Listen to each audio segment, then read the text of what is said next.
নমস্কার সবাইকে, আশা করি তোমরা সবাই ভালো আছো। শ্রাবণ মাসের প্রথম সোমবার ছিল গতকাল 22শে জুলাই। সেই উপলক্ষে আমাদের অম্বালিকায় একটা প্রতিষ্ঠিত শিব মন্দির আছে, তো সেখানেই পুজো করা হয়েছিল। আর এই মন্দিরে আমাদের এমনিতে নিত্য পুজো তো করাই হয়, তাছাড়া আমাদের ওই শিবরাত্রি, এই শ্রাবণ মাসের প্রথম সোমবার, এই দিনগুলোতে পুজো করা হয়। ও একটি কালী পুজো হয় আমাদের, যেটা তোমার দুর্গাপুজোর পরে যে কালী পুজোটা, সেই কালী পুজোটি হয়। দেখো, বাবাকে খুব সুন্দর করে স্নান টান করিয়ে একদম ফুল বেলপাতা সব কিছু দিয়ে আগে ঠাকুরমশাই পুজো করে নিয়েছেন।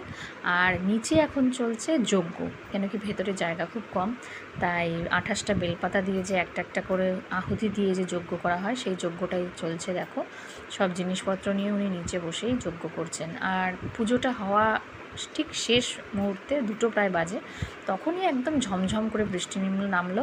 কিন্তু